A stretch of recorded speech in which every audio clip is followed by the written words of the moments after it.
Hello everyone and welcome to a new video. I thought in the 30 videos I am posting for April I could at least have one where I did a random books thing again, because it's an easy video and it's fine if it's one of them. So the random books thing is basically that I want to talk about random books on my ETBR, books I already have read. I have a random number generator. We pick out something and if I have a story about it I will talk about it. Because I feel like I have so many books I never get to talk about ever again. I said very dramatically. Hopefully all the books are in here because I have a lot of books other places. But if I do, then maybe I will just pop a picture because I'm too lazy to go out. Let's start out with a list of books I already read, because there's two separate lists and I don't want to put them together. And I need to scroll for a long time. Currently I have 1329 on that list. Hopefully it's correct. And then we will pick something. Let's see. 773. Need to scroll a lot again. I have no idea what this can be. I might skip some if it's like something I don't want to talk about on my channel. Oh, well, it wasn't that at all. Let's see. It's actually right here behind me as well. You can't see that, but it was actually Song of Achilles, the Illuminate edition, very specifically, because I write down every edition I have. So this is it, and it's really beautiful. It's a special edition, obviously, where it has really beautiful end papers. I don't remember if it's signed. It is, apparently. So what to say about this? It's one of my favorite books of all time. It is a retelling, obviously, of Achilles and Patroclus, and I read it for the first time. When was this? I don't even know, but I read it and I loved it, and I didn't know like the ending, I didn't know like the original story, so I didn't expect to be completely heartbroken, but it happened. And then I reread it later on audio and I still screamed about the ending, even though I knew what was going to happen. And at that point I had another edition of the book, and then I got the 10th anniversary one, and then Illuminate did these. So currently I have only 2 editions of this, but it's really, really stunning. I do kind of wish there was something on the edges, but I am fine with this because it's pretty. And I really do recommend it. It's a beautiful story, very heartbreaking though, but still one of my favorite books of all time. I really love how it's written, etc. That was the easy one. Let's do another one.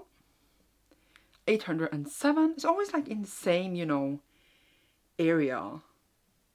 Oh, this is a manga, and it's very specifically volume 7 of one. Can we talk about the fact that I got 807 and I got volume 7 of a manga? And also I think it's almost unavoidable to make this without a manga almost, because I have so many mangas and, you know, I write down every volume. There's like so many spaces for manga on the list in a way. But yeah, we got The Girl from the Other Side. Oh my god, I took the wrong volume. This is even volume 8. Give me a second. I have no idea how I managed to do that, because I literally looked at volume 7 and then somehow grabbed volume 8. But Girl from the Other Side is a really atmospheric, beautiful manga. We basically have the outside and the inside, and on the inside the humans live, and they are like, I was gonna say normal, they are like living their life. It's kind of back in the day, I don't know like specifically when, but there's a king, there's knights in armor, blah blah blah. And then on the outside, the monsters live, or the people who has been affected by this sickness / curse. And then we follow Shiva, who's like a 5-year-old girl living with a person with a curse. And then it's like if they touch, she will get the curse as well. And then how can she live on the outside? How did she get there? There's a lot of questions with answers. How did this curse happen in the first place? Etc, etc. It's many different things being revealed, but it's mostly very atmospheric and beautiful. I'm gonna try to find like a shot that is not, you know, spoilery. Maybe like this. It's very like pretty and like not a lot of, you know, dialogue, but it's just very beautiful and sad and emotional, and I really enjoy it. I only have 2 volumes left actually of the series, and I just need to get to them, but I like reading it in my system. Very much recommend. It's been my favorite for years. It just have that, you know, certain atmosphere. I say that word a lot, that like is done so well. So very good. So for the last one for the books I have read, and then we will go to my TBR. 824. What is going on? Is this randomizer okay? Like literally everyone has been like within the same 100. That's so weird. 824. Oh god. Okay, at least I know where the book is. So I actually got The Snowman, or Snowman by Jo Nesbø. This is a Norwegian author, and this is the 7th book. Is it the 7th? What's with the number 7 in this video? Either way, it's actually the 7th book in the series. And it follows this detective called Hole, who is an alcoholic, and he lives in Oslo, and then he solves different murder cases, etc. And he's like a mess as well because he's an alcoholic. Snowman is actually, I think, the most famous book in the whole series, and also the whole series is also translated in English. You can check it out if you want to. And the crime is not really my favorite genre, but I have been wanting to read the series because it's been so popular, and you know, I'm curious, you know, Norwegian literature, gotta read some of it. Snowman is the most popular one, and I want to, you know, get to this one, but I did want to read like all the other ones in the series. This is also the latest one I've read. I haven't read the one since I read The Snowman. Like, I've been curious about this for years because like people said it was the best one. I thought it was okay. I thought the whole series was okay. I don't really see like the hype for me, but I know people really enjoy them. But yeah, then there's also a movie that I wanted to watch with Michael Fassbender because they made a movie of this. But then everyone says it's terrible. They didn't like even get to shoot the whole movie in a way. They just, and then they released it. So people say it's horrible, but I still want to watch it because Michael Fassbender. But even after reading the book, I still haven't, you know, actually read it. I mean, watched it. I will eventually continue with the series. I don't know when, but I have read 7 of them. So I feel like I should, you know, continue. And it's not like I need to remember specifically all the details for the next one because you can, you know, technically read them out of order. But it's just nice to follow like the timeline because then you like all the, like the relationships and stuff. They do develop a bit. So it's weird if I like read it later on in the series and I go back because then the relationship is different, you know. I don't know. I don't even know what I rated it. 3 stars maybe? I didn't even say the ratings for the other ones, but I just assumed you got it from what I said about them. Okay, I feel like that went so fast, but let's do just 2 of my TBR. We don't want a long video. It's fine. So my TBR is right now on 494. Have I not updated this? Yeah, I forgot to take away 1 book. Joking, it's 495. 93, I mean. Oh my god, I went up instead of down. 493. Let's do this. 103. That's really far up. Oh god. Oh, at least I know where that one is too. So we got 2 Truths and a Lie by Sarah Shepard. This is the 3rd book in the Lying Game series. This is the same author as Pretty Little Liars.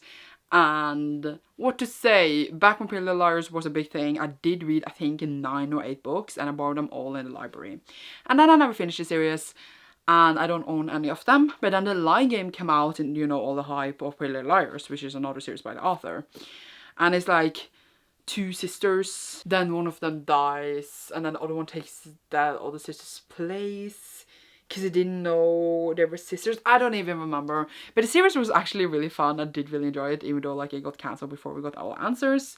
And then we have the books. I think the books is like told from one of the sister's point of view where the sister's actually dead while in the series. I don't think the sister was dead after all. And then like it's told the point of view, and then like that character was dead. It's like seeing people trying to figure out who killed her. I'm not even sure, but I never read them. I have 1, 2, and 3 because I bought them when like back then when I just bought everything before, you know, reading it. I still do that sometimes now, but now I actually know like what I'm interested in more. And then I never read them. I don't know when I will. Like, maybe it would be a funny reading vlog to read all the Lying Games books. I have 1, 2, 3.